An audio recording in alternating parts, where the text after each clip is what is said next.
I began to sort of link up a particular point of view, which at that point had to do with materials and using them in and for themselves. And also sort of setting up situations which would generate events. And I removed myself from personally making the things. I would sort of put things in conjunction, and that happened with a sand piece I made, where I used about a ton of sand and 4 industrial fans and put that on, and I set this situation up and turned it on. It became like sort of a catalyst situation, where I was still personally responsible for making the choices of the materials. And I was very much involved with a certain sort of sensuous quality of the sand, and the fans were not little everyday, they were very wicked fans. I took the guards off of them and all of that sort of stuff. But I had removed myself, and I was kind of concentrating on things in a sort of, at that point I thought of a sort of scientific way. It was that point that things began to sort of fall into place for me. I became interested in what I call the necessary structure and the contingent event, which is that you set up a particular sort of situation, and you set it up not just because you like it or you think it looks good or anything like that, but you find some way of sort of organizing the material that is kind of separate from yourself in a certain kind of way. It has a greater meaning or more of a universal meaning. Well, not that necessarily. I think it just has to, it's an organizing principle which is something I sort of drew from Cage, maybe. That his kind of way of sort of, picking up, or the chance sort of situations. Chance is still a way of organizing, or taking a basic cause and effect relationship, the movement of air or something like that, as a way of organizing something. And then you're still making very important choices in that matter. But it's not just this sort of mucking around there with, oh, I think this looks good, or oh, that's a kind of that reminds me of my mother, or a bad romance or something like that. At any rate, things just seemed to suddenly, I had a grasp on how to sort of organize my thoughts, and how to set up situations. The first outdoor large-scale piece that I did after coming back was in finishing my master's thesis, which is important, I think, in digesting that material, was a maze, which I wanted to be a sort of parallel to the highway experience. And I wanted it to deal strictly with this sort of disorientation that one would experience, or the way the highway is like a network, and a maze can be a network, and if you follow a highway when you lose your way, or if you decide that you're not going to go anywhere in particular, it can become like a gigantic maze. So it was an attempt to really deal with that sort of situation that led me to the solution of the maze.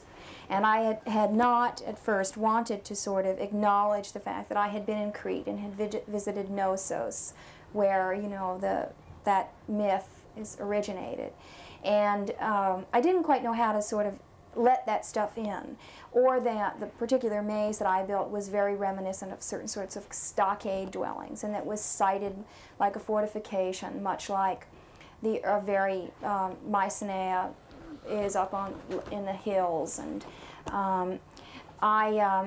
those things were in that work, but they were things that I was still not quite comfortable with. I was much more comfortable with just this sort of strict sort of premise of setting up a structure and having a perceptual situation develop out of it. The next piece that I built was called Low Building with Dirt Roof, and it was in some ways very much influenced by the Tholos tombs that I had seen.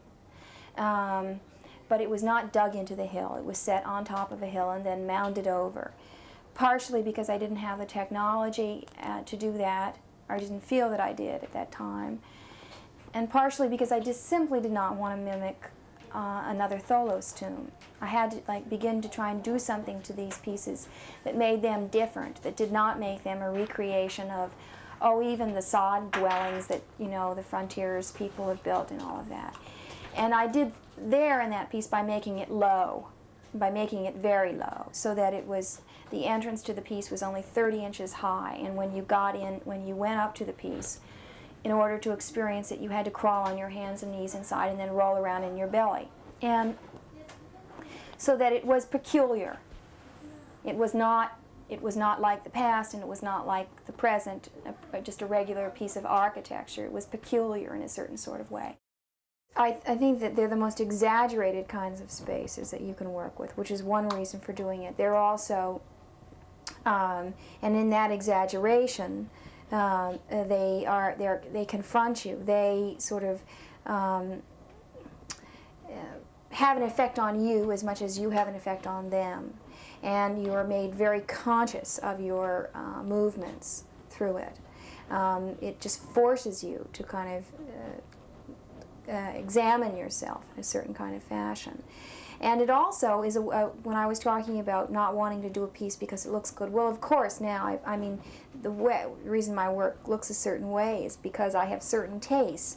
But that is those dimensions for an acrophobic, whatever, a certain kind of sort of kernel sensation of claustrophobia or acrophobia together with dimensions organizes the piece for me. Then I set up a structure which is not so, which is not just simply because I think that something is monolithic and will wow them, or any of those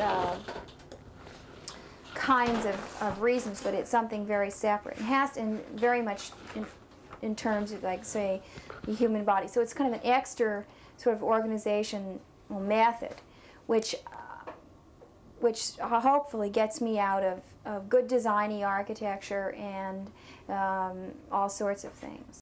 There are 5 structures, and I have built, let's say, 3 of them. 2 of them in one form or another were built at Documenta, and this last one has been built out here in Art Park. And there are 5 very different structures, and very strange and seemingly very much at odds with the environment. They're very obviously man-made, that they were, the drawings of them show them without any real kind of landscape, which has common with me for a variety of reasons, one of which is that I cannot draw, and so I can't really draw landscape. But at any rate, they have no seeming connection, except there are certain sorts of modules that repeat themselves, and there's a basic sort of dimension in a certain kind of way. But they are very intricately connected underground. And what I would like to do probably is now not make any more separate structures, but build the damn thing, the whole thing. I think that it's the piece itself is an attempt to sort of no longer kind of rely on associations from the past that are tried and true and will always will resonate, but to develop a certain sort of vocabulary which while it takes from all of those things, it's less and less, you're less and less able to sort of pinpoint the source. But let's say that it used to be that, for instance, and this is still true in this piece out here, but I said I like to see things from a distance, sort of like sighted like a Greek temple. Well, that's still true, but the things that are interesting me more are medieval towns, structures, and Middle Eastern bazaars and things like that. Things that are very layered, where there's no clear axis, things that are ambiguous, distorted. There's a multitude of things going on, that things are no longer like just a clear point of view. There's a variety of things. Also, some of the other sources that are interesting me are, we talked about theater sets, German Expressionist film sets, all of that sort of thing. It gets more contorted, more confused, more.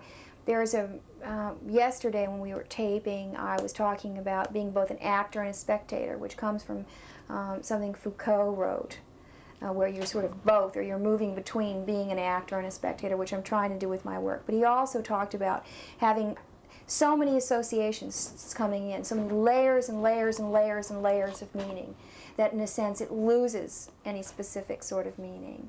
And it's a kind of meaning of a certain sort of madness or logic all of its own, but you know, it's a sort of kind of madness in a way. It was in his book. So these are the things that are going to be occupying you for the next few Yes, months I think or few so. years. Yes, and whether it's self-destruct mechanism or not, I feel very much that it's important to not just simply do what I have been given approval for, but to sort of continue to just, because I don't know that that's really the freshest. It's neither the freshest approach nor hopefully was that stuff the freshest work that I could do.